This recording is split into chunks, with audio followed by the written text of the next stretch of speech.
इसी तरीके से डिवीजन हम लोग किया करते थे जब लर्निंग फेज में थे।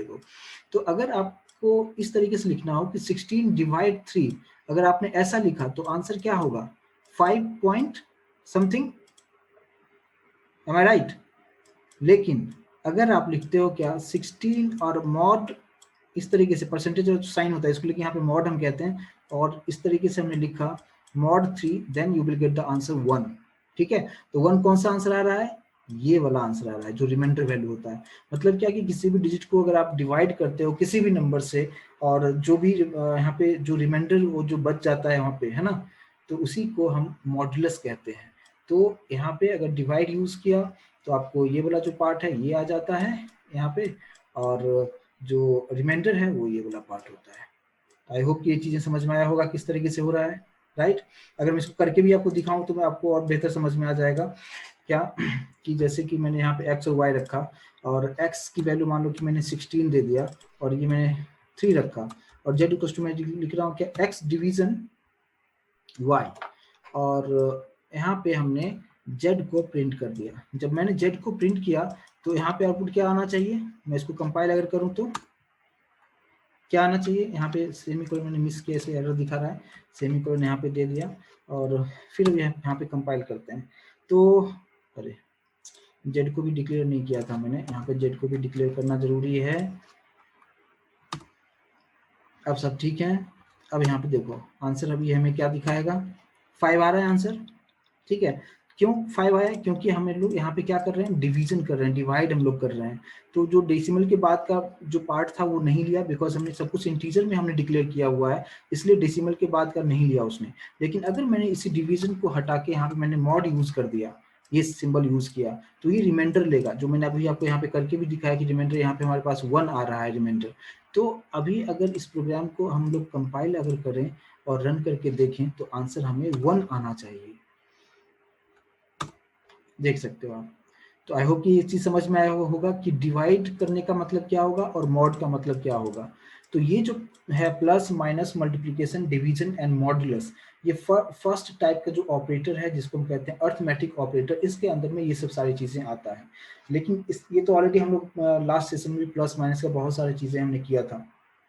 लेकिन अभी जो है हम लोग सेकंड टाइप जो है वो हम डिस्कस करेंगे। एक आता है ऑपरेटर जिसको कहते हैं बिट वाइज ऑपरेटर। ठीक है, उसको हम क्या कहते हैं, बिट वाइज ऑपरेटर।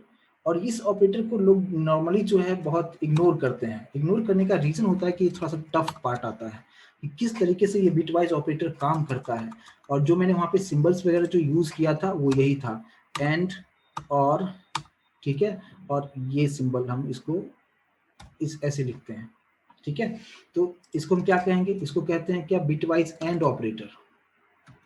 ये एंड ऑपरेटर होता है बिटवाइज, ये और ऑपरेटर होता है, और इसको कहते हैं क्या, XOR ऐसे बोलते हैं। ये वाला जो सिंबल्स है इसको क्या हम बोलेंगे, XOR ऑपरेटर बोलते हैं। ठीक है, तो इसका यूज हम किस तरीके से करेंगे, लेकिन ये जो कंसेप्ट है आपके पास अभी मैं ये चाहूंगा कि आप लोग अगर नोटबुक आपके पास में हो तो नोटबुक और पेन अपने साथ में रखिए, क्योंकि यहाँ पे हम थोड़ा सा कैलकुलेशन करने वाले हैं और इंटरेक्शंस के साथ आज का सेशन होगा।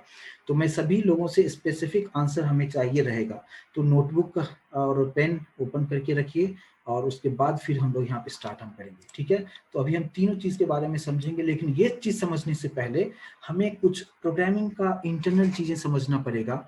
कि मैंने आपको स्टार्टिंग में डे 1 में एक्सप्लेन किया था मैंने क्या, कि प्रोग्रामिंग का मतलब सब कुछ बाइनरी कोड में होना चाहिए, कि जो कुछ भी हम कोडिंग हम करते हैं, जैसे अभी हमने यहाँ पे जो कोडिंग किया ये हमारा सोर्स कोड है। सोर्स कोड है, बाइनरी में कन्वर्ट होता है। तो बाइनरी का जो है एटलीस्ट आपको कुछ पर्टिकुलर पार्ट्स का बाइनरी चीजें आपको समझ में आना चाहिए।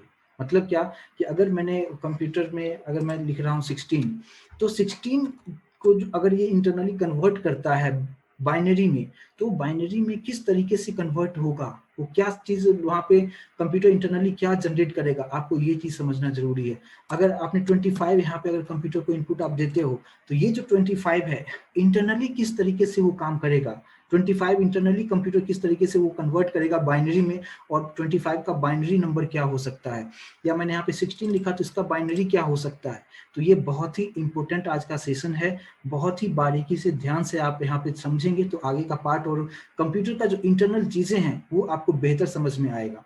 सबसे पहली बात कि ये जो है आप कहीं भी आप अगर आप सीखते हो, बहुत रेयर लोग आपको इसके बारे में आपको एक्सप्लेन कर पाते हैं, ठीक है। तो थोड़ा सा मुझे भी थोड़ा सा डाउट है कि आप लोग अगर फोकस सही थोड़ा भी अगर मिस किया तो समझने में बहुत परेशानी होगी, लेकिन मैं इस तरीके से आपको ट्रिक बताऊंगा कि आपको बिल्कुल भी परेशानी नहीं होगा, और आप देखते ही आंसर बता सकते हो कि किसी भी नंबर का बाइनरी नंबर क्या होगा, और अगर किसी ने बाइनरी नंबर दिया हुआ है तो उसका एक्चुअल जो नंबर होगा वो क्या होगा। तो सबसे पहले हमें समझना है कि बाइनरी को हमें कन्वर्ट करना है किसमें, डेसिमल में। तो ये इस नंबर को हम डेसिमल नंबर भी कहते हैं, है ना, जिसमें कोई डेसिमल नहीं होता है। एक्चुअली आप ये कंफ्यूज नहीं होना कि डेसिमल और फ्रैक्शन में। फ्रैक्शन का क्या मतलब होगा, फ्रैक्शन का मतलब क्या, मैंने इस तरीके से लिखा ये फ्रैक्शन होगा, और मैंने सिर्फ 16 लिखा तो 16 एक डेसिमल नंबर होता है, प्रोग्रामिंग की बात मैं कर रहा हूँ तो, ठीक है। और अगर नॉर्मली प्रोग्रामिंग में अगर मैं फ्रैक्शन को बोलूँ इस तरीके से मैंने लिखा तो इसको हम फ्लोटिंग पॉइंट भी कहते हैं, फ्लोट टाइप की वैल्यू भी कहते हैं, इसके बारे में ऑलरेडी हम लोगों ने डिस्कस किया हुआ है। तो अगर सिर्फ हमने लिखा कि 16 या 25 लिखा या कोई भी नंबर आप लेते हो तो उसे हम डेसिमल नंबर कहेंगे। तो उस पर्टिकुलर डेसिमल नंबर को हमें बाइनरी में किस तरीके से कन्वर्ट करना है, पहले आपको वो चीज समझना होगा, और वो जब समझ में आ जाएगा तो ये समझना आसान होगा। क्लियर है यहाँ तक? कोई डाउट किसी को समझने में मैं अभी क्या बताने वाला हूँ?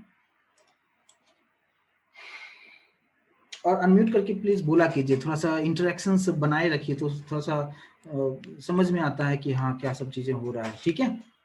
Yes yes sir. हाँ ठीक है, तो बहुत ही तो सब लोग नोटबुक वगैरह सब लेके बैठे हो ना? Yes yes sir. ठीक है, क्योंकि मैं वहाँ पे अभी जो कुछ मैं बताऊंगा इमीडिएट मैं पूछूंगा भी, क्योंकि मुझे कंफर्मेशन चाहिए कि हाँ बिल्कुल आपको समझ में आ रहा है। इमीडिएट मुझे चैट बॉक्स में आप आंसर आप लिख के भेजोगे कि किसका क्या आंसर होगा उस तरीके से, ठीक है। तो कंप्लीट फोकस आप बना के रखो आप। देखिए, अगर मुझे किसी भी नंबर का अगर बाइनरी अगर हमें फाइंड करना हो तो हम किस तरीके से फाइंड हम कर सकते हैं। सबसे पहले आपको यहाँ पे मैं कुछ एक्सप्लेन करने के लिए मैं यहाँ पे एक टेबल क्रिएट करता हूँ।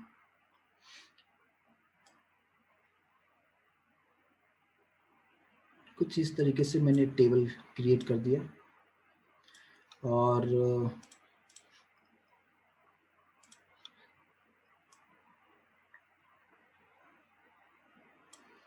ठीक है, और इसमें हमें कुछ सेल्स बनाने हैं।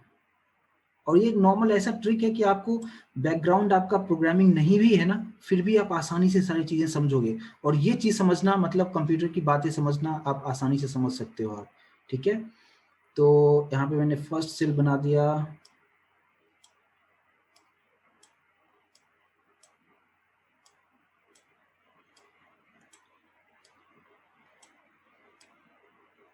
कुछ इस तरीके से बनाया। इसके बाद अभी आपको करना क्या है कि मुझे एक किसी भी नंबर का अगर मुझे बाइनरी फाइंड करना हो तो हम कैसे करेंगे। एज्यूम कीजिए कि मुझे एक नंबर दिया गया है कि 25। अब इस नंबर को कंप्यूटर इंटरनली किस तरीके से कन्वर्ट करता है, ठीक है। और बाइनरी का मतलब ऑलरेडी मैं एक्सप्लेन किया हूँ कि it's completely all about 0 and 1। तो यहाँ पे किस तरीके से 0 एंड 1 में आप इस 25 को किस तरीके से आप कन्वर्ट करोगे तो वो कैसे होगा। तो सबसे पहले यहाँ पे आपको समझना होगा कि जो कुछ भी हम यहाँ पे देते हैं वो सब कुछ 8 बिट के ऑर्डर में होता है, इसलिए मैंने जो यहाँ पे सेल जो बनाया है करीब 1 2 3 4 5 6 7 8 मैंने बनाया हुआ है। और ये स्टार्ट आपको कहाँ से करना है, आपको हमेशा राइट हैंड साइड से स्टार्ट करना है, और ऊपर वाले में मैंने यहाँ पे टाइप किया 1, ठीक है। अब सेकंड में जो हमें टाइप करना है, आप मल्टीप्लाई करते चलो 2 से, तो 1 को अगर आप 2 से मल्टीप्लाई करते हो तो कितना हो जाएगा, कितना होगा, 2 होगा। अब फिर 2 को फिर 2 से मल्टीप्लाई करो, सभी को 2 से करना है, तो यहाँ पे कितना हो जाएगा 4, 8 हो जाएगा। यहाँ पे कितना हो जाएगा 32, फिर 64 हो जाएगा, सॉरी यहाँ पे 64 हो जाएगा, और यहाँ पे कितना हो जाएगा 128। तो ये जो है सभी के लिए, सभी नंबर के लिए ये पहले से फिक्स होता है कि इस तरीके से आपको रखना है, ठीक है। अब यहाँ पे आपको ध्यान ये देना है कि ये आपको पहले डिजाइन बना लेना है, ठीक है। ये 8 बिट का जो है आपने सेल बना लिया और मुझे 25 जो नंबर है इसको मुझे कन्वर्ट करना है बाइनरी में। तो इसका रूल क्या है, आपको करना क्या है कि 25 का नियरेस्ट नंबर ढूंढना है इसमें से, ठीक है। रूल रेगुलेशन बहुत बारीकी से समझिए। 25 का जो है नियरेस्ट नंबर आपको ढूंढना है, लेकिन nearest number in the sense कि वो नंबर ग्रेटर नहीं होना चाहिए, मींस 25 से ग्रेटर नहीं होना चाहिए, लेस हो सकता है और नियरेस्ट होना चाहिए। 16। तो हाँ बिल्कुल, तो जहां पे भी उसका मिला तो 25 का जो नियरेस्ट हमें मिल रहा है वो 16 मिलेगा, ठीक है, क्योंकि 16 जो है इससे छोटा भी है और 32 जो था इससे बहुत ज्यादा बड़ा था, तो ग्रेटर लेना ही नहीं है। तो जहां पे भी आपको ये मिला, मैच मिला कि हाँ चलो ये नियरेस्ट है, उसके नीचे यहाँ पे आना है और यहाँ पे आपको टाइप कर देना है 1। क्लियर है, इसमें कोई डाउट? ठीक है। अब आपको क्या करना है कि सेकंड स्टेप कि अब जहां पे मुझे नियरेस्ट यहाँ पे मिला था कहाँ पे मुझे 16 पे। अब आपको नीचे क्या करना है कि 25 माइनस 16 करो आप, कितना हो जाएगा 9। अब आपको 9 का नियरेस्ट नंबर ढूंढना है, राइट। अब 9 का नियरेस्ट कौन सा है 8। अब 8 के जस्ट नीचे आना है और आप 1 लिख दो, ठीक है, क्लियर है। अब आपको करना क्या है, यहाँ पे 9 में से अब क्या आप माइनस करोगे 8 को आप माइनस करोगे, कितना हो जाएगा 1। अब आपको ढूंढना है 1 का नियरेस्ट, तो 1 का नियरेस्ट नहीं है, इवन 1 का एग्जैक्ट मैच है, तो उस मैच जहां पे है बस वहां पे जाके 1 हम टाइप कर देंगे, करेक्ट है, ठीक है। अब यहाँ पे फिर क्या हो जाएगा, हमारा 1 है और 1 माइनस 1, हाँ 1, तो कितना हो गया 0 हो गया, राइट। अब आपको क्या करना है कि जितने भी बचे हुए जो सेल है सभी में आप 0 टाइप कर दो, समझ में आया, ठीक है। तो अगर अब आपसे कोई पूछेगा कि 25 का बाइनरी क्या होगा, तो ये उसका बाइनरी है। तो कंप्यूटर इस तरीके से इंटरनली वो कन्वर्ट करेगा, क्या 25 का मतलब, अगर इस तरीके से मैंने यहाँ पे लिख दिया कि 25 है, इसको आपको कहा गया कि बाइनरी में कन्वर्ट करो, तो आप क्या लिखोगे 0001, तो 4 और 4 के डिफरेंस में लिखते हैं, तो ये हो गया इस तरीके से। उसके बाद फिर क्या लिखोगे आप 1, फिर क्या है 1 की रॉन्ग है, यहाँ पे कितना हो गया 000 और फिर ये, उसके बाद फिर क्या आ जाएगा 100 and 1 100 एंड 1। तो ये जो होता है ये बाइनरी हो जाता है किसका 25 का। आई होप ये चीज समझ में आया और कितना आसान है, कोई डाउट समझने में इसको? No sir, no doubt. ठीक है, अभी आप देखिए, अगर हमें इस तरीके से तो हमने कर दिया, ठीक है। अब अगर मैंने किसी दूसरे नंबर का आपको दिया, ठीक है, सपोज आप लोग अपने नोटबुक पे इस तरीके से डायग्राम पहले ड्रॉ कर लीजिए, थोड़ा सा टाइम लीजिए और ड्रॉ कीजिए इसी तरीके से। और मैं एक दूसरा नंबर भी आपको दे रहा हूँ कि आपको यहाँ पे 11 का आपको मुझे बताना है कि 11 का बाइनरी क्या होगा, और आप चैट बॉक्स में आप मैसेज आप डालिए जो जो आप फाइंड करके आप निकालोगे आप, राइट जी यस। और हाँ, किसी को डाउट है तो पहले पूछे कि जो मैंने यहाँ पे लिखा है कुछ डाउट तो नहीं है। हाँ सर, एंड में जैसे 1 - 1 0, तो आपने सब में 0 डाल लिया, मतलब कहाँ पे स्टॉप होना है जब आंसर 0 आएगा तब? नहीं, मतलब क्या कि देखिए, अगर ये हो सकता है कि 0 यहाँ पे तो 0 होगा, लास्ट में 0 डेफिनेटली होना ही होना है, हाँ, है ना। तो आपको स्टॉप वहीं पे करना है, जैसे लास्ट 0 हो गया स्टॉप हो जाएगा, ऑटोमेटिक स्टॉप हो जाएगा, ठीक है। अच्छा, तो हमें बहुत सारे आंसर भी मिल गया है। 11 का कितना कितना आपने बताया 1011 सर। एक ने 1011 सर। अच्छा 11 का आप लोग निकाल रहे हो, राइट। तो इसमें से आंसर अलग अलग आ रहा है, क्यों आंसर अलग अलग क्यों आ रहा है, सब अलग अलग तरीके से निकाल रहे हो क्या? देखो जिसने निकाला है 1011 उसका करेक्ट है। पूनम आपका रॉन्ग आंसर है, 1010 नहीं होगा। क्यों सर 1010 10 का होता है? बिल्कुल बिल्कुल, है ना। तो 1011 जिनका भी आंसर है वो करेक्ट है, राइट। ठीक है, तो ये चीज अभी क्लियर है ना। तो ये समझ में आ गया कि किस तरीके से यहाँ पे करना है। कोई डाउट यहाँ तक? सर एक क्वेश्चन है। जी पूछिए। ये नंबर्स तो पॉजिटिव में है ना, जो नेगेटिव में नंबर्स रहेंगे उसके हाँ, लिए? उसके लिए अलग से मैं रूल बताऊंगा। अभी मैं सिर्फ पॉजिटिव वाले के लिए भी बता रहा हूँ कि पॉजिटिव का कैसे ये चीज समझ में आएगा, है ना। उसके बाद फिर मैं और निगेटिव का बताऊंगा। सर इसका भी ओके। होगा ना, जैसे 20 पॉइंट वाले डेसिमल का का भी भी, होता है हाँ ना? हाँ बिल्कुल हाँ, बिल्कुल। डेसिमल का भी होता है। हाँ हाँ ठीक है। तो अभी मैं सिंपल तरीके से आपको बताने की कोशिश कर रहा हूँ, जो ये ट्रिक है। नॉर्मली जो है अगर आप देखोगे जो मतलब आपके जो रेफरेंस बुक में जो दिया जाता है ना, बहुत सारा कैलकुलेशंस करना पड़ता है। ये सिंपल सा मैंने ट्रिक आपको बताया कि आप किसी भी नंबर का इमीडिएट आप निकाल सकते हो आप, ठीक है। तो इस तरीके से तो हमने ये और निकाल लिया। सर हाँ एक एक एक और, कि जैसे आपने 9 - 8 किया 1 आया, तो लास्ट में जब 1 आता है तो 1 पे 1 ही आएगा, तो एग्जैक्ट मैच रहा तो वहाँ पे 1 लिख देना है ना? बिल्कुल, जहां पे एग्जैक्ट मैच हो गया तो भी वहां पे 1 हाँ। लिखना है, और जो नियरेस्ट है वहां भी आपको 1 लिखना है, राइट।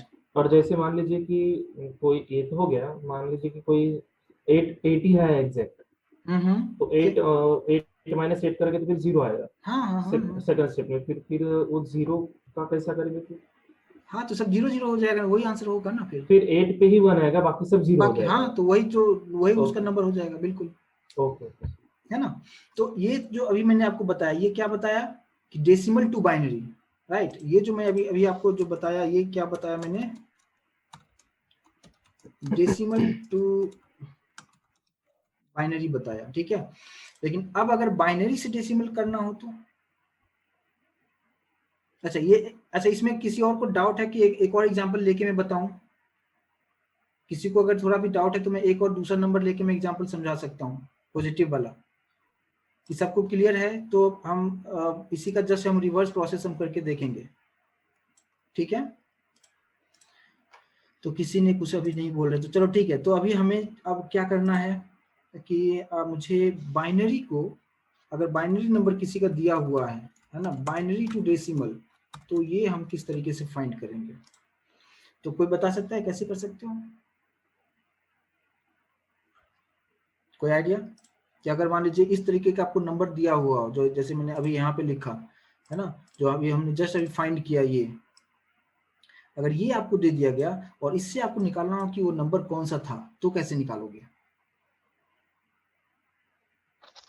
उनके वन जहाँ पे लिखा है उनके नंबर के एडिशन कर देंगे। हाँ, ये भी सही है ना। सर जैसे 1 लिखा है तो 1 0 की कंडीशन पे है, तो 2 to the power 0 into 1 plus, और जो बचा है उनको 2 to the power 0, फिर 1 प्लस 0, देन 1 2 3, जहां तक 1 आता है लास्ट लेफ्ट साइड, वहां तक उनका पावर बढ़ाते दो और इंटू 1 और एडिशन करते दो, तो आंसर आ जाएगा। हाँ बिल्कुल, लेकिन वो काफी लेंदी हो जाएगा, है ना।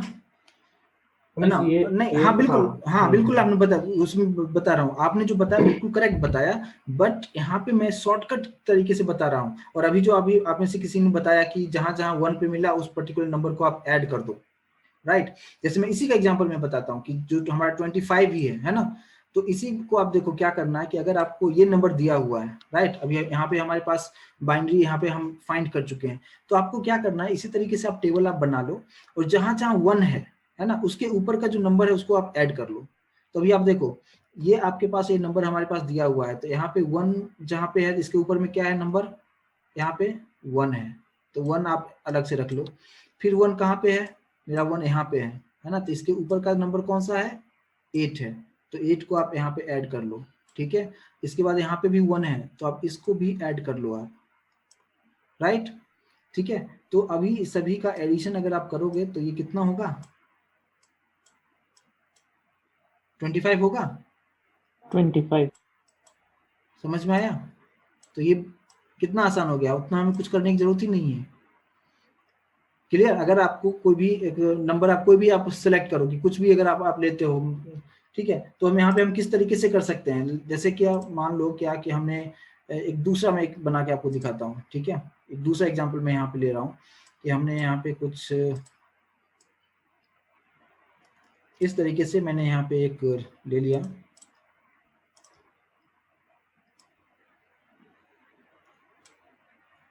यहाँ पे हो गया 1 2 3 4 5 6 7 और 8, ठीक है।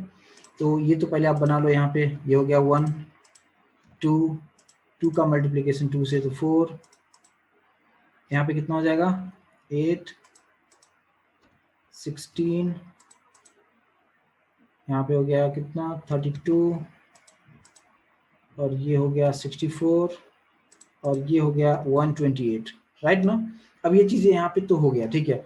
और अगर मुझे फाइंड करना हो, सपोज एक मान लो कि मैंने यहाँ पे कोई भी एक दूसरा नंबर में डाल देता हूँ, क्या कि बाइनरी कोड मैं यहाँ पे डाल दिया, यहाँ पे सपोज 0 है, यहाँ पे भी 0 है, यहाँ पे 0 है, और यहाँ पे अगर 1 है, 0 है, यहाँ पे 1 है, यहाँ भी 1 है, और यहाँ पे 0 है ना। तो मुझे ये फाइंड करना है कि किस नंबर का ये बाइनरी है ना। 22। हाँ, तो ये जो पार्ट हुआ हमारा, है ना, इसका हमें आपको मैंने अभी क्या ट्रिक बताया कि जहां जहां 1 है तो मुझे यहाँ पे 1 मिल रहा है, तो इसके ऊपर में कौन सा नंबर है 16 है, तो आपको यहाँ पे 16 ले लेना है, प्लस फिर हम क्या करेंगे, यहाँ पे 1 के जस्ट ऊपर में अभी क्या है मेरा 4 है, 4 हो गया। इसके बाद फिर इसी में ऐड करेंगे 1 के यहाँ पे क्या है, यहाँ पे 2 है, तो 2 हो गया, और बाकी 0 वाला कुछ करना ही नहीं है, तो ये हमारा नंबर जो हो गया ये 22। सिंपल है। आई होप कि किसी को कोई डाउट नहीं समझने में किस तरीके से हो रहा है, सारी चीजें क्लियर, ठीक है ना। तो अभी ये दोनों चीज आपको समझ में आ गया कि binary to decimal and decimal to binary, दोनों चीज क्लियर हो चुका है।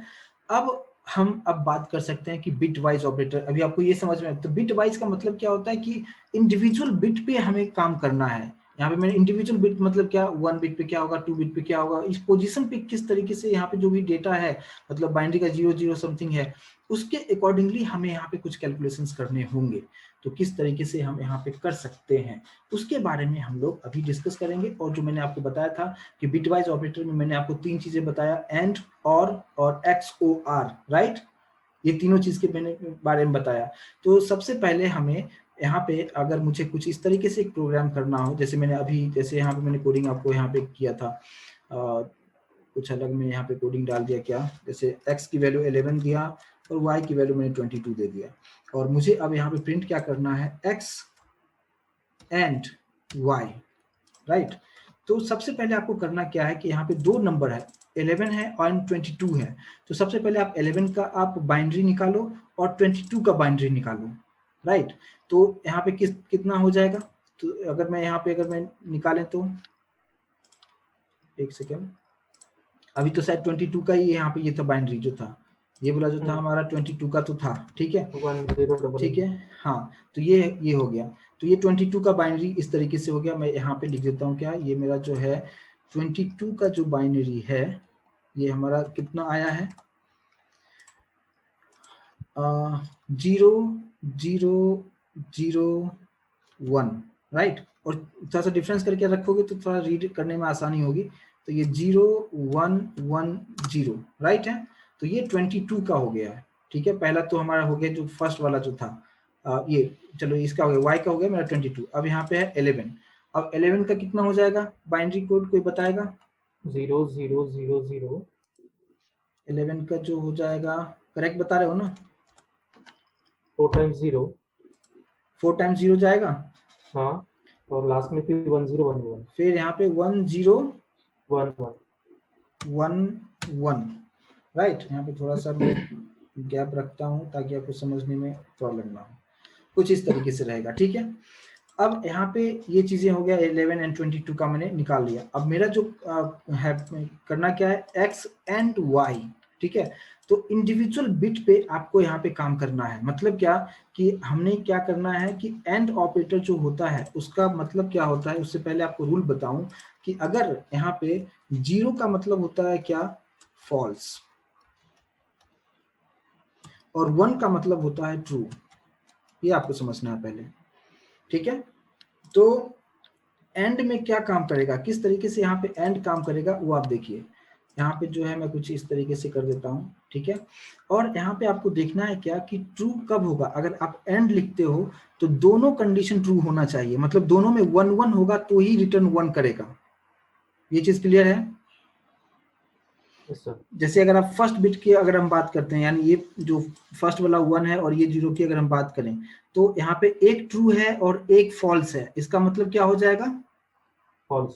फॉल्स हो जाएगा। मतलब क्या, एंड का मतलब होता है कि दोनों कंडीशन ट्रू होना चाहिए, यानी दोनों 1 1 होगा तो ही वो 1 रिटर्न करेगा।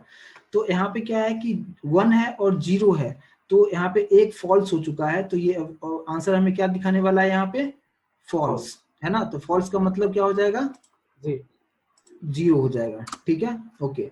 अब देखो सेकंड जो यहाँ से है, मतलब राइट हैंड साइड से जो सेकंड वाले पे आएंगे, तो यहाँ पे भी 1 है, यहाँ भी 1 है, तो दोनों ट्रू है। तो दोनों ट्रू है तो क्या रिटर्न करेगा?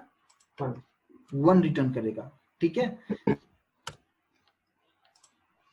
यहाँ पे 1 रिटर्न करेगा, ठीक है। अगर मैं तीसरे पे आ रहा हूं तो तीसरे में क्या हो जाएगा? एक फॉल्स है एक ट्रू है, तो ये भी क्या हो जाएगा? फॉल्स, मतलब 0 हो जाएगा, ठीक है। अब यहाँ पे आते हैं तो ये फोर्थ वाले पे, यहाँ पे कितना हो जाएगा? 1 0, तो ये भी 0 हो जाएगा, ठीक है। अच्छा, यहाँ पे भी अगर देखोगे एक फॉल्स है एक ट्रू है, तो ये भी फॉल्स हो जाएगा। इसमें किसी को डाउट नहीं होना चाहिए। बाकी जो है यहाँ पे तीनों में 0, एक और 0 होगा, राइट। इस तरीके से हो जाएगा। तो ये जो हुआ मैंने यहाँ पे इस तरीके से लिखा कि 4 टाइम्स 0, है ना, और फिर 0 0 और फिर 1 0 आया, ठीक है। अब ये जो हुआ हमने जो अभी फाइंड किया बाइनरी, ये जो है मैंने लॉजिकल एंड परफॉर्म किया, मतलब बिट वाइज एंड परफॉर्म करके हमने ये लाया। तो अब आप बताओ कि ये तो हमारा बाइनरी निकल चुका है, ठीक है। अब इसको हमें कन्वर्ट करना है डेसिमल में, तो इसका डेसिमल कितना हो जाएगा? 2 राइट। यहाँ पे है देखो एक ही पोजीशन पे है ना, 0 के बाद है 1, तो यहाँ पे 1 में क्या आ जाएगा? 2। ये वाला आंसर आपको ये आ जाएगा, ठीक है। तो हमें ये वाला आंसर आना चाहिए 2, है ना। तो जैसे हमने यहाँ पे ये जो अभी मैंने क्वेश्चन लिखा था यहाँ पे x एंड y, है ना, इस प्रोग्राम को मैं कंपाइल करता हूँ, तो अभी आप यहाँ पे देखेंगे, एक सेकेंड, नीचे भी बहुत सारी चीजें लिख दिया था इसलिए इसको हटा दिया मैंने। और अब आप इसको कंपाइल कीजिए। कंपाइल करने के बाद अब इसको रन कीजिए। आंसर आ रहा है 2। क्लियर है सभी को? कोई डाउट नहीं है ना? किसी को थोड़ा भी डाउट हो तो आप बताइए, ठीक है। ओके, तो इस तरीके से हम लोग यहाँ पे ये चीजें कर सकते हैं, ठीक है। तो एंड का मतलब रूल आपको समझ में आ गया कि यहाँ पे एंड किस तरीके से काम करेगा, है ना। तो ये इसको हम क्या कहेंगे? बिट वाइज, मतलब इंडिविजुअल बिट पे जाके वो काम करता है और फिर एक फाइनल जो आंसर हमें मिलता है वो मतलब बाइनरी में होता है। फिर बाइनरी को आपको कन्वर्ट करना होगा डेसिमल में और ये आपका आंसर हो जाता है, ठीक है। अब चलिए, अभी यही हम रखते हैं, इसी को रखते हैं। और अभी अगर मैंने यहाँ पे क्या दे दिया कि एंड की जगह पे हमें अगर और दे दिया, मैं फिर से यहाँ पे नीचे लिख रहा हूँ ये, चलो ये हमारा जो पार्ट ये हुआ, ये हमारा एंड का हो गया। आई होप कि इसमें सभी को कोई डाउट नहीं होना चाहिए किस तरीके से हुआ, ठीक है। अब यहाँ पे सेम इसी को मैं फिर से मैं यहाँ पे नोट डाउन करता हूँ ताकि समझने में बिल्कुल परेशानी ना हो। जैसे मैंने 11 रखा और 11 का जो हो जाएगा ये 0 0 0 0, 4 टाइम्स 0, उसके बाद 1 0 1 1, ठीक है, ये हो गया। और जो हमारा 22 है, अगर मैं इसकी बात करूं तो यहाँ पे कितना हो जाएगा? 3 टाइम्स 0, फिर 1 और फिर 0 1 1 0, ठीक है, इस तरीके से। लेकिन अब मुझे फाइंड क्या करना है? अब यहाँ पे मुझे यूज करना है ये जो सिंबल होता है इसको हम कहते हैं बिटवाइज और ऑपरेटर। और का मतलब क्या होता है? क्या कोई बताएगा और का मतलब क्या होता है यहाँ पे? मीन्स सर एक भी इनपुट अगर हाई रहा तो भी आंसर हाई आएगा, मीन्स 1 0 का आउटपुट ट्रू ही आएगा। हाँ, मतलब क्या कि देखो, और का मतलब होता है क्या? आइदर दिस और दिस, मतलब दोनों में से कोई भी एक कंडीशन ट्रू है तो वो ट्रू रिटर्न करेगा। और ट्रू का मतलब मैंने क्या बताया यहाँ पे? ट्रू मतलब 1, है ना। तो यहाँ पे अगर आप देखेंगे तो आपका आंसर किस तरीके से यहाँ पे आ जाएगा? सबसे पहले अगर हम यहाँ पे देखें तो 1 0, तो एक ट्रू है एक फॉल्स है, लेकिन एक तो ट्रू है, तो ट्रू है तो ये हमें क्या रिटर्न करेगा 1, और 1 1 है तो 1 देगा ही आपको, ट्रू है, ठीक है। इसके बाद 0 1 मतलब ये भी आपको 1 आपको देगा, राइट ना, ठीक है। फिर यहाँ पे भी 1 0, एक फॉल्स है एक ट्रू है, यानी ये भी आपको 1 आपको रिटर्न यहाँ पे करेगा, ठीक है। और उसके बाद फिर यहाँ पे क्या आ जाएगा 0 1, तो ये भी आपको 1 देगा क्योंकि एक ट्रू है, और उसके बाद फिर रेस्ट में बाकी 0 0 आ जाएगा। तो इसमें कितना आ जाएगा 31, कितना आना चाहिए 31 आंसर, 31 करेक्ट आंसर होगा ना, यस सर, राइट ना। तो अभी अगर ये चीज समझ में आ गया, अभी अगर हम लोग यहाँ पे देखें कि प्रोग्राम के थ्रू अगर देखें तो पहले इसको मैं सेव कर लेता हूँ आप लोगों के लिए, ठीक है। तो यहाँ पे चलो ठीक है, यहाँ पे जो है मैंने क्या किया, यहाँ पे यूज क्या कर दिया और, ठीक है। तो अब अगर इसे हम लोग देखते हैं रन करके कि आपने जो आंसर बताया है वो करेक्ट है, देखो सही है 31, यस सर, ठीक है। तो यहाँ पे इस तरीके, तो आप समझो कि यहाँ पे बस सिंपल आपने ये लिखा आंसर मिल रहा है, लेकिन इंटरनली आपको कितना चीजें करना पड़ रहा है, ठीक है। तो ये हो जाता है हमारा लॉजिकल नहीं, इसको हम क्या कहेंगे बिट वाइज, है ना, ये बिट वाइज और का ये चीजें हो गया, ठीक है। अब एक और लास्ट है हमारे पास, एक और वो क्या है XOR, जिसको हम ये सिंबल से इंडिकेट करते हैं ना, ये कुछ इस तरीके से हम लिखेंगे, ठीक है। यानी आपको शिफ्ट प्रेस करके आपको क्या प्रेस करना होगा 6 अपने कीबोर्ड से 6, है ना, तो वो चीज आ जाएगा, ठीक है। तो इसको हम समझने के लिए फिर से मैं यही एग्जांपल लेता हूँ, तो फिर से आपको बाइनरी फाइंड करना पड़ेगा। तो यहाँ पे ये चीज आपको अच्छे से समझ में आ चुका है, तो मैं वही नंबर ले रहा हूँ कि 11 हमने रखा, और इसका जो है यहाँ पे 0 0 0 0 4 टाइम्स 0, फिर 1 0 1 1, ठीक है। और इसके बाद वाला जो हो जाएगा वो कितना हो जाएगा 3 टाइम्स 0 और 1, फिर क्या हो जाएगा 0 1 1 0, राइट, इस तरीके से। तो ये हमारा हो गया किसका 22 का हो चुका है, ठीक है। अब यहाँ पे मुझे फाइंड करना है क्या ये, ठीक है। तो इसमें कोई बताएगा इसमें क्या होगा सर इसमें जैसे XOR होता है कि तो एक बार उसका बार, तो 1 का 0 0 का 1, और प्लस में फिर नेक्स्ट वाले इनपुट का बार, और मल्टीप्लिकेशन फर्स्ट वाले इनपुट, जैसे 1 0 0। अच्छा, तेजी बता रहे हैं क्या if both are 0 then answer is 0। देखिए यहाँ पे क्या होगा कि यहाँ पे आपको सीधा समझना है ये कि जहां पे भी डिफरेंस होगा, राइट, जहां पे 0 एंड 1 होगा या 1 एंड 0 होगा, डिफरेंस होगा तो वहां पे 1 देना है, ठीक है। तो यहाँ पे जो आप देखोगे फर्स्ट वाला जो अपना है यहाँ पे 1 0, तो दोनों डिफरेंस है ना। यहाँ पे अगर फर्स्ट वाला ये देखोगे कि 1 और ये, तो ये कितना हो गया 1 0, तो दोनों डिफरेंस है, दोनों में डिफरेंट है, तो यहाँ पे क्या हो जाएगा 1, जहां डिफरेंस है वहां 1 देना है, और जहां सेम है ना, जैसे 1 1, तो ये कितना हो जाएगा ये 0 हो जाएगा, ठीक है। फिर यहाँ पे अगर थर्ड पोजीशन पे की अगर हम बात करें, ये भी डिफरेंस है तो यहाँ पे 1 हो जाएगा, यहाँ पे भी डिफरेंस है तो यहाँ भी 1 हो जाएगा, यहाँ पे भी 1 हो जाएगा, और फिर सब 0 0 होगा, ठीक है। तो यहाँ पे इसका आंसर क्या आना चाहिए 29, करेक्ट है, सब लोग यही बता रहे हैं करेक्ट है आंसर, ठीक है। तो ये मैं थोड़ा सा सेव कर लेता हूँ क्या बिट वाइज, ठीक है। तो ये आंसर 29 होगा, और किस तरीके से आया आई होप कि सब लोगों को समझ में अच्छे से आ गया होगा। अभी मैं यहाँ पे बस वही ऑपरेटर यूज कर रहा हूँ क्या ये वाला, ठीक है। तो अब अगर आप इसको कंपाइल करते हैं और रन करते हैं, आप देख सकते हैं 29 आया, ठीक है।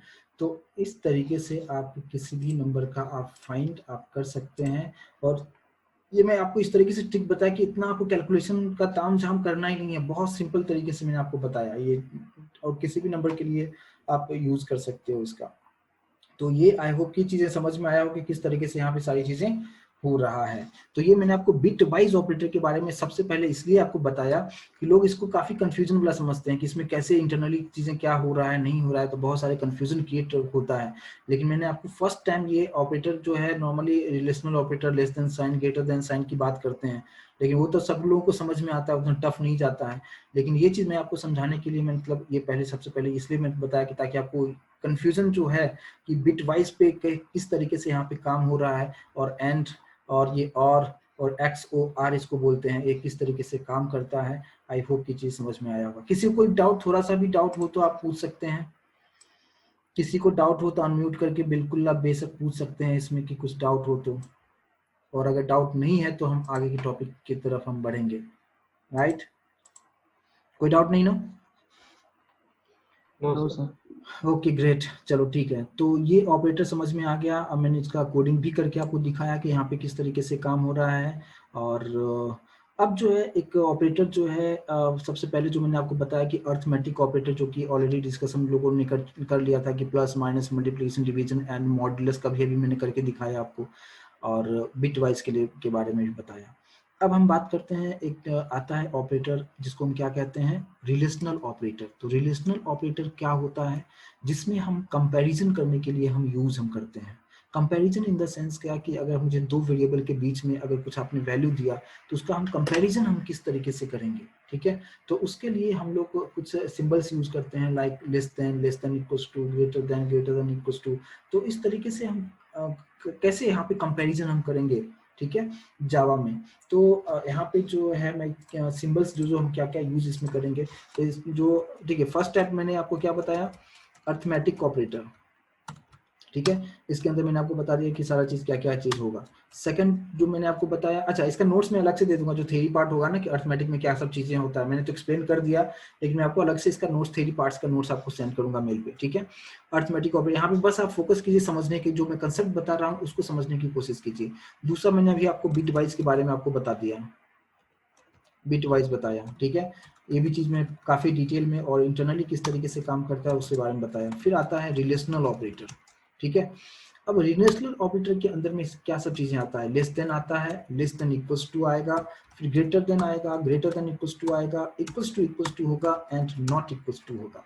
अब ये सभी सिंबल्स का यूज हमें यहाँ पे किस तरीके से करना है रिलेशनल ऑपरेटर में, तो पहले हमें उसे समझना है। और आप लोगों ने ये सभी सिंबल्स यूज किया होगा, less than, greater than use किया होगा, और इसको दो बार इक्वल साइन लिखने को कहते हैं, इक्वल्स टू इसको कहते हैं। और यहाँ पे एक्सक्लेमेटरी साइन और इक्वल साइन है, इसको हम कहते हैं कि नॉट इक्वल्स टू इसको कहते हैं। तो इसका सिंबल्स का कैसे यूज करेंगे, मैं आपको एक छोटा सा एग्जांपल में यहाँ पे ऐसे ही मैं देता हूँ, प्रोग्रामिंग के थ्रू नहीं, ऐसे ही मैं देता हूँ। सपोज आपने x की वैल्यू 10 रखा, y की वैल्यू 20 रखा, इसके बेसिस पे मुझे कंपैरिजन करना हो कि किसकी वैल्यू ग्रेटर है, किसकी वैल्यू अगर छोटा है, तो यहाँ पे हम कैसे हम कर सकते हैं। तो यहाँ पे क्या बोल सकते हो आप, अगर कंपैरिजन करना हो कि x वैल्यू 10 है, y की वैल्यू 20 है, तो आप क्या लिख सकते हो यहाँ पे, आप ये लिख सकते हो कि x is less than y है, यस सर। ठीक है। और क्या लिख सकते हैं हम लोग यहाँ पे, और क्या लिख सकते हैं, y greater than x, बिल्कुल करेक्ट है। और कुछ लिख सकते हैं, y not equal to x, हाँ ये भी सही है, x इज नॉट इक्वल, ये भी लिख सकते हैं, है ना, इस तरीके से, ठीक है। तो इतनी सारी चीजें हम एक इस इक्वेशन के बेसिस पे इतनी सारी चीजें हम यहाँ पे बोल सकते हैं, ठीक है। और इसका जो आंसर जो इस तरीके से हम कंडीशन हम चेक करने के लिए इसका हम यूज करेंगे। दूसरी बात, अगर हमने सपोज हमने x की वैल्यू 10 रखा एंड y की वैल्यू भी 10 है, राइट, तो हम यहाँ पे क्या लिख सकते हैं, x इक्वल्स टू दो बार इक्वल्स 10 लिखना है। इक्वल्स टू अगर कोई एक बार आप समझ रहे हैं तो बिल्कुल यहाँ पे गलत होगा। तो जब भी आप कंपैरिजन करें तो दो बार इक्वल साइन लिखना है। It means what, that we are going to compare between x and y। One time लिखने का मतलब ये है, this one x equals to 10, तो यहाँ पे x इक्वल्स टू अगर मैंने एक बार सिंगल टाइम लिखा, it means what, we are assigning the 10 into x, right. अगर हमने 2 टाइम्स यहाँ पे इक्वल साइन लिखा तो यहाँ पे we are going to compare, दोनों के बीच में हम लोग कंपैरिजन कर रहे हैं, ठीक है। इसका मतलब क्या कि x के पास जो value exactly same value y के पास भी है, इसलिए हम यहाँ पे दो बार इक्वल साइन लिखेंगे कंपैरिजन करने के लिए। और अगर आपने एक बार इक्वल साइन यूज किया, इट मींस दैट कि 10 को आप x में आप असाइन कर रहे हो, राइट। तो ये डिफरेंस क्लियर होना चाहिए यहाँ तक, ठीक है। अब ये सब चीजें तो मैंने नॉर्मली यहाँ पे जनरली मैंने एक्सप्लेन कर दिया, बट प्रोग्राम में हम किस तरीके से यहाँ पे यूज करेंगे उसके लिए हमें कुछ कंसेप्ट यहाँ पे समझना होगा। और वो कंसेप्ट क्या होता है, देखिए यहाँ पे हमें एक समझना है कंट्रोल स्टेटमेंट, ठीक है। ये कंट्रोल स्टेटमेंट क्या होता है?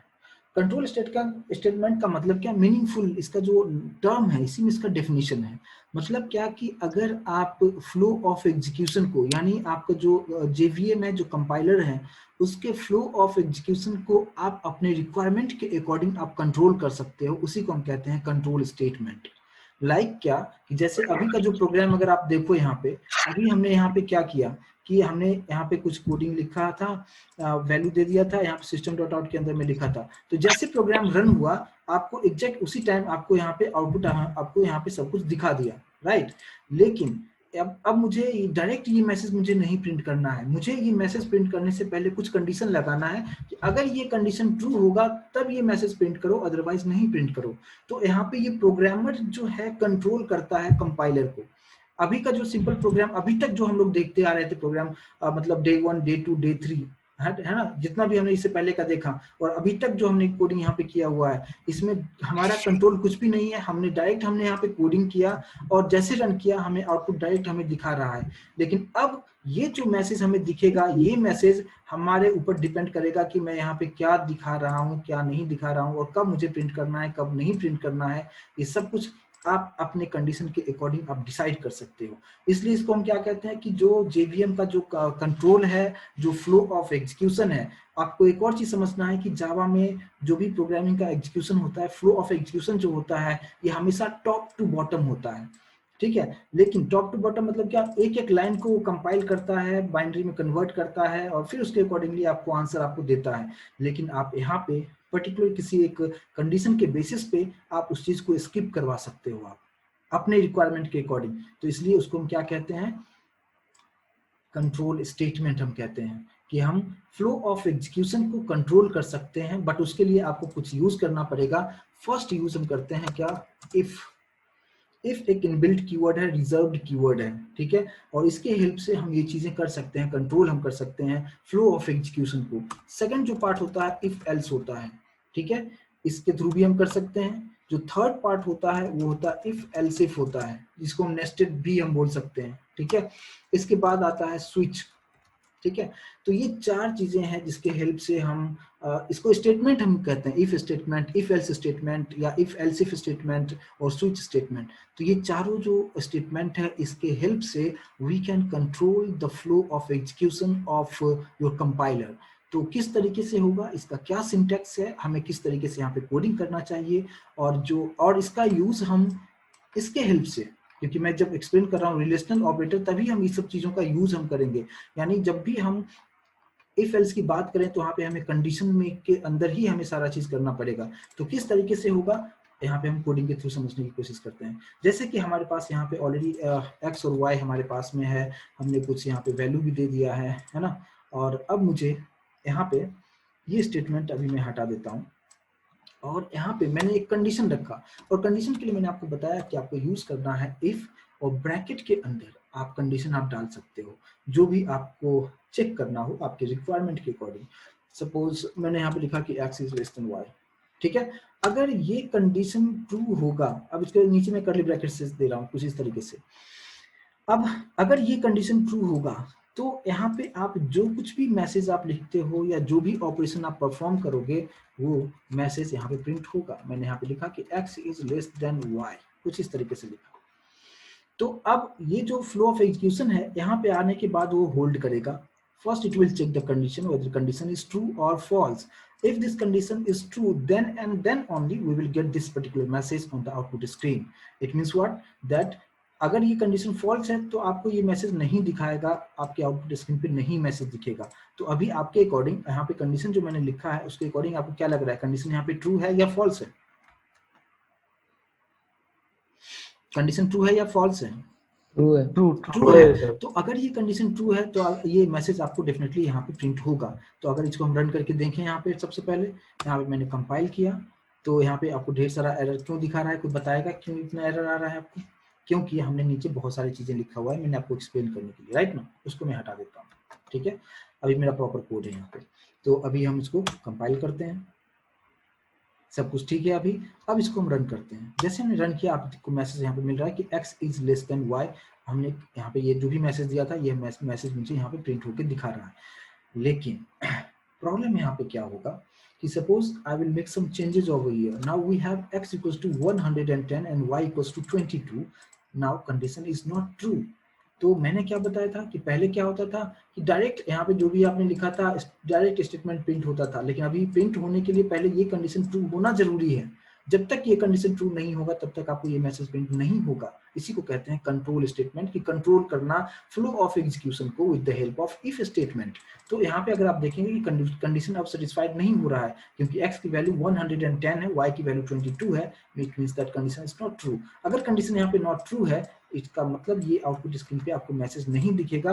और अगर अभी आप यहाँ पे रन करके देखेंगे, कंपाइल किया, सब कुछ ठीक है, कोई एरर नहीं है, अब रन करते हैं। अभी आप देखो यहाँ पे कुछ भी आउटपुट नहीं आ रहा है, ये कंप्लीटली ब्लैंक आउटपुट आपको दिखा रहा है।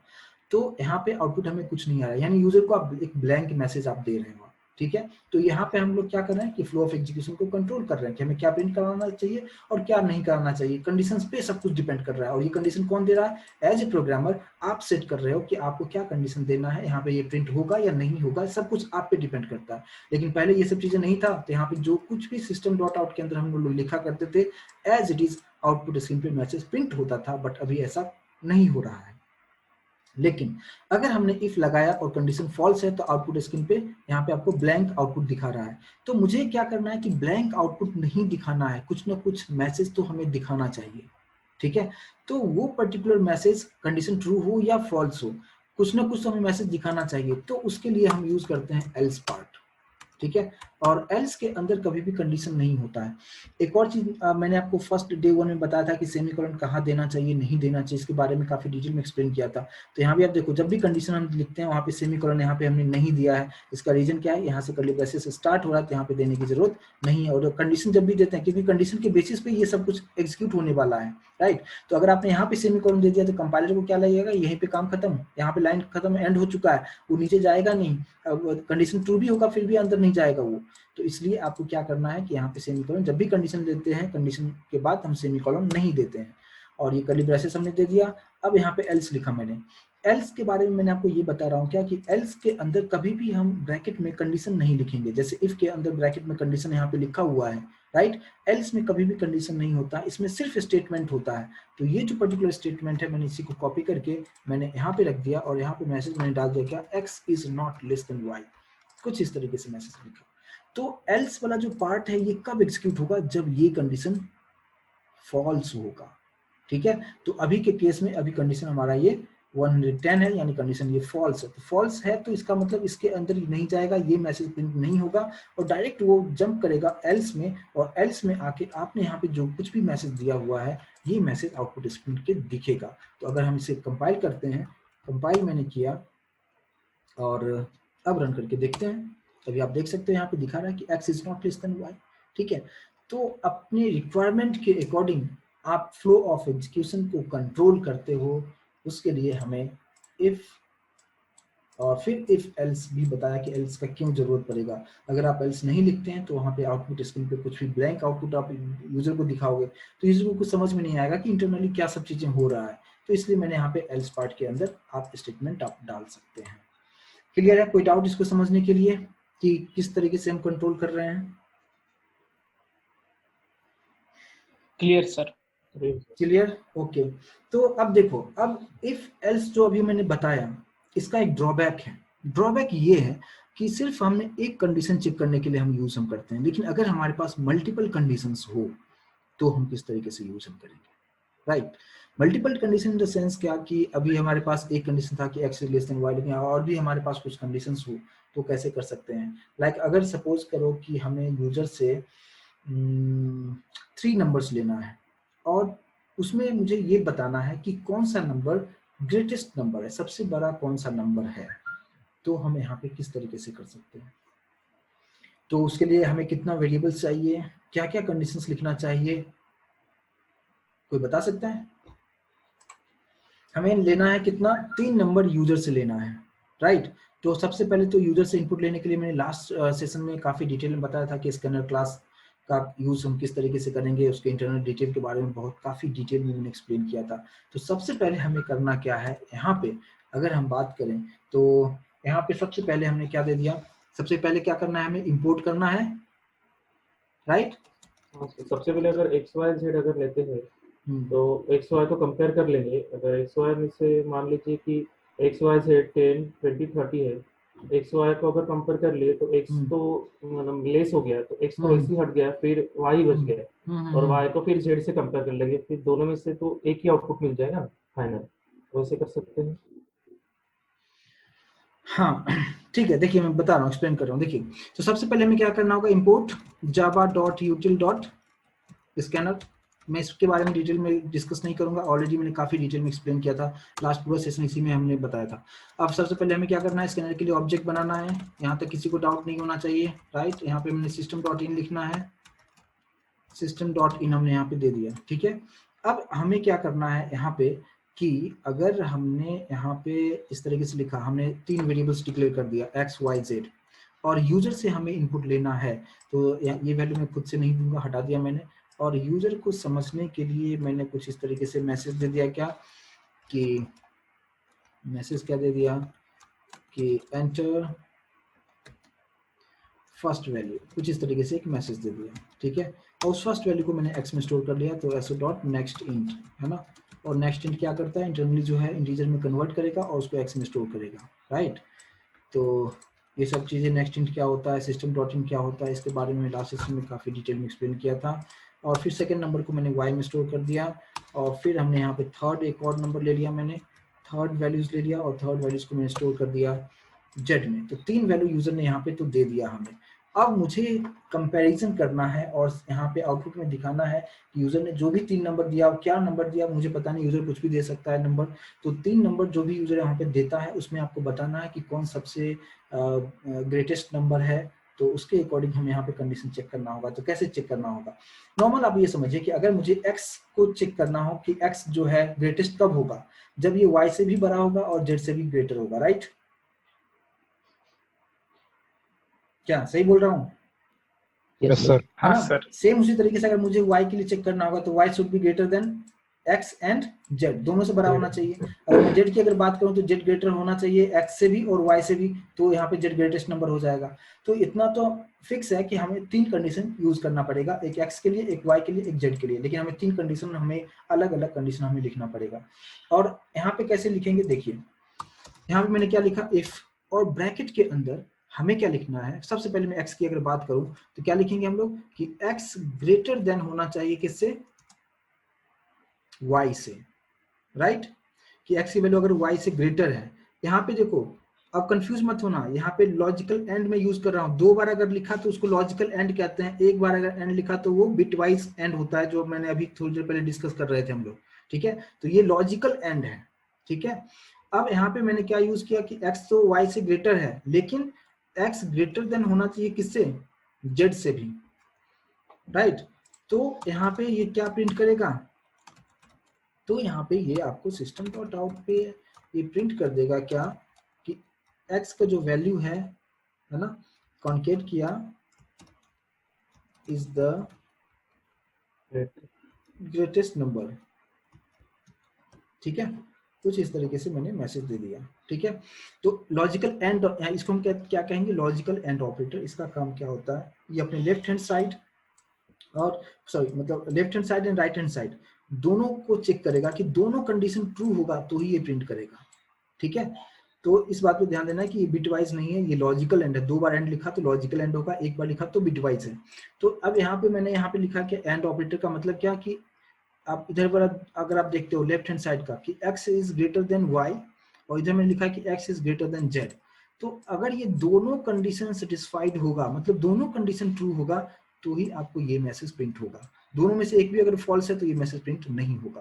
क्लियर है, इसमें कोई डाउट समझने में इसको? ओके, सबको क्लियर है, कोई डाउट नहीं। आगे चलें नेक्स्ट कंडीशन के लिए। अब y के लिए हम लोग यहाँ पे आते हैं, ठीक है। y के लिए अब हमें दूसरा कंडीशन चेक करना है, लेकिन इससे जस्ट पहले हमने डिस्कस क्या किया था कि सिर्फ हमारे पास इफ था और एल्स था, लेकिन अब हमें यहाँ पे क्या चेक करना है कि कंडीशन चेक करना है। एल्स में तो हम कंडीशन नहीं मतलब चेक नहीं कर सकते हैं, एल्स में आप डायरेक्ट स्टेटमेंट लिखते हो। तो हम यहाँ पे उसके लिए क्या यूज करते हैं, एल्स इफ लिखते हैं। तो इसके अंदर हम कंडीशन हम लिख सकते हैं, ठीक है। अब ब्रैकेट के अंदर हम लोग क्या लिखेंगे, अब y के लिए क्या लिखेंगे बताओ, y इज ग्रेटर देन क्या होना चाहिए, x and operator y is greater than z. Right. तो अगर यहाँ पे इस तरीके से अगर हमने लिखा तो यहाँ पे हम इसी को कॉपी कर लेते हैं, थोड़ा सा टाइम सेव हो जाएगा। और यहाँ पे मैंने लिख दिया क्या कि y is the greatest number. ठीक है, अब एक और कंडीशन है, तो बीच में आप जितना कंडीशन यूज करना हो एल सेट के अंदर उतना आप लिखो, 4 5 10 जितना आपको रिक्वायरमेंट है उसके अकॉर्डिंग कर सकते हैं। यहाँ पे z की बात करें तो z is greater than y होना चाहिए, राइट, एंड फिर z is greater than x होना चाहिए। ठीक है, और अगर ये दोनों कंडीशन ट्रू होगा तो हम लोग यहाँ पे मैसेज प्रिंट कर देंगे क्या कि z is the greatest number, right. अब एल्स में क्या होगा, अगर एल्स कब एग्जीक्यूट होता है, मैंने एल्स के बारे में क्या बताया कि जैसे अभी हमारे पास 3 कंडीशन हमने लिखा है, अगर तीनों कंडीशन में से कोई भी कंडीशन सेटिस्फाइड नहीं हो रहा है तो वो एल्स पार्ट में आएगा। तो एल्स पार्ट में हमें मैसेज क्या देना चाहिए, आप बता सकते हो कि कब आएगा, एल्स पार्ट कब एग्जीक्यूट होगा, एनीवन? जब कोई सर, equal हो एक सकते हैं। जी बोलिए। एक तो सब इक्वल है या फिर कोई तो 2 इक्वल है। राइट, तो हम ऐसा कर सकते हैं कि ऑल आर सेम, और सही कोई है। तो 2 इक्वल है। 2 इक्वल होगा तो उसके अकॉर्डिंग भी कर सकते हैं, है ना, लेकिन फिलहाल मैं ऑल आर सेम करके मैं आपको एक्सप्लेन कर रहा हूँ। ठीक है, तो इस केस में क्या होगा कि ये जो पार्ट है ये कब एग्जीक्यूट होगा, जब ऊपर का कोई भी कंडीशन सेटिस्फाइड नहीं होगा, राइट। तो आप वो बिल्कुल सही है, 2 कंडीशन के अकॉर्डिंग भी होगा, लेकिन जस्ट मैं अभी यहाँ पे समझने के लिए जैसे इस तरीके से मैं आपको बता रहा हूँ कि आपको ये सिंटैक्स समझना है कि अगर हमारे पास एक से ज्यादा कंडीशंस हो, मल्टीपल कंडीशंस हो, तो स्टार्टिंग में हमें फर्स्ट जो टाइम लिखना है इफ में लिखना है, लास्ट में एल्स लिखना है, ये 2 चीज तो फिक्स है। लेकिन बीच में जितना कंडीशंस आपको लिखना है एल्स इफ में हम जितना चाहो उतनी बार आप यूज कर सकते हो अपने रिक्वायरमेंट के अकॉर्डिंग कि कितना बार कंडीशन चेक करना है और आपका क्या किस तरह का आउटपुट आपको चाहिए उसके अकॉर्डिंग आप सब कुछ डिसाइड आप कर सकते हैं। अगर हम इसी प्रोग्राम को रन करके देंगे, नीचे कुछ तो कोड नहीं लिखा है तो एरर नहीं आ जाएगा। हाँ ठीक है, सब कुछ ठीक है अभी। तो अभी हम इसको कंपाइल करके पहले हम देखते हैं। तो जैसे मैंने यहाँ पे कंपाइल किया, एंटर फर्स्ट नंबर हमने कुछ दे दिया 45, कुछ भी चलो ठीक है, मैंने 25 दे दिया, मैंने यहाँ पे 63 दे दिया। आप देख सकते हैं कि 445 इज द ग्रेटेस्ट नंबर। अगर हमने इसी को कंपाइल किया, मैंने यहाँ पे दे दिया 10, यहाँ पे दूसरा नंबर भी 10 दे दिया, तीसरा नंबर भी 10 दिया, तो यहाँ पे कोई भी कंडीशन सेटिस्फाइड नहीं होगा, तो यहाँ पे इस तरीके से आ जाएगा ऑल आर सेम, है ना। अगर मैंने कुछ इस तरीके से दे दिया क्या कि सबसे पहले वहाँ पे दिया था, चलो ठीक है, और मैंने दे दिया यहाँ पे 18, यहाँ पे 5, यहाँ पे 6, 67 दे दिया, तो आप देख सकते हैं कि 67 इज द ग्रेटेस्ट नंबर। तो इस तरीके से आप यहाँ पे सारी चीजें कंडीशन एक दूसरे से कंडीशन चेक करके आप यहाँ पे ये चीजें आप कर सकते हैं। तो आई होप कि ये चीज आपको समझ में आया हो कि सिंटैक्स क्या है, वो चीज मैं आपको बताने की, लॉजिक तो आप कर लेंगे और मैं आगे जो है बहुत सारे एग्जांपल्स में आपको इफ एल्स में के अंदर ही बहुत सारे एग्जांपल्स हम कराएंगे नेक्स्ट कल वाले सेशन में। तो आज मैं इतना ही आज के सेशन में रखेंगे और आप लोगों के लिए जो है ये सब चीजें आपको करके देखना है। मेनली जो है मैंने आपको जो बिटवाइज के बारे में जो एक्सप्लेन किया, जो मैंने ट्रिक बताया है, उसको आप इम्प्लीमेंटेशन करके कुछ और एग्जांपल को आप लेके आप देखिए नोटबुक पे, आप बार बार उसको आप करके देखिए, आप अच्छे से उसमें कर सकते हैं। ठीक है, और फिर अगर उसमें कुछ डाउट हो तो हम फिर उस पर डिस्कस करेंगे, और नहीं तो हम लोग आगे का जो स्टेटमेंट हमारा है कि इफ एल्स मैंने बताया, फिर स्विच स्टेटमेंट्स है ना, तो ये भी कंट्रोल स्टेटमेंट हमारा भी चल रहा है। तो कंट्रोल स्टेटमेंट के बाद हम लोग देखें कि एक ही कंडीशन हम बार बार हम किस तरीके से चेक करेंगे। तो बहुत सारी चीज़ें हैं, लेकिन सभी इससे पहले हम लोग इसमें कम से कम 4-5 एग्जांपल्स तो और हम लोग इसमें डिस्कस करेंगे और फिर हम उस पर ज़्यादा हम डिस्कस करेंगे।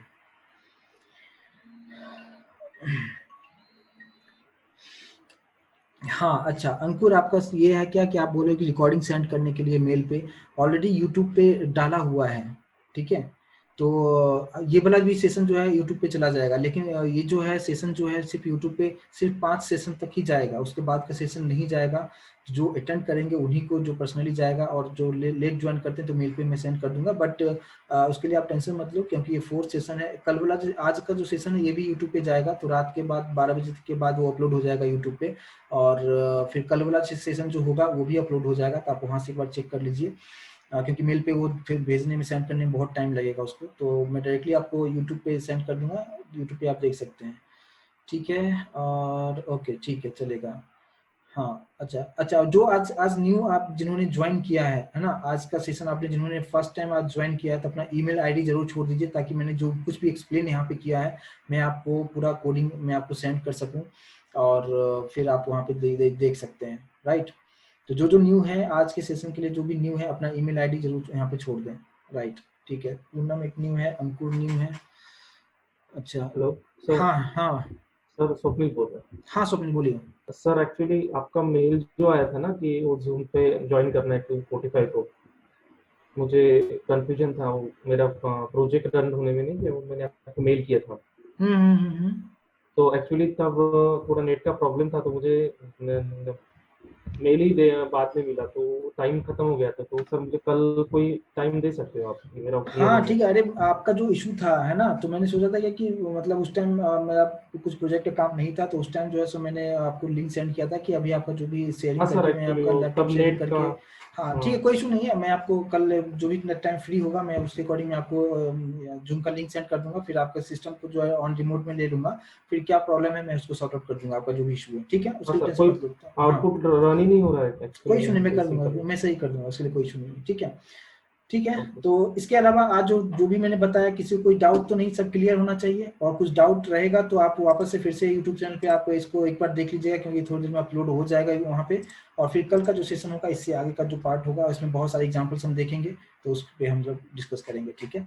ठीक है, चलेगा। तो और कोई डाउट तो नहीं किसी को आज के सेशन में? 100% सबको समझ में आया? Yes sir, yes. ठीक है, चलेगा, ओके, ठीक है, चलिए, थैंक यू सो मच। तो फिर हम लोग कल मिलते हैं फिर सेम टाइम पे, ठीक है। और कोशिश कीजिए कि 7:30 में लॉगिन कर लीजिए, ठीक है। चलिए ठीक है, फिर तो हम लोग कल मिलते हैं फिर। Thank you so much. ठीक है, ठीक।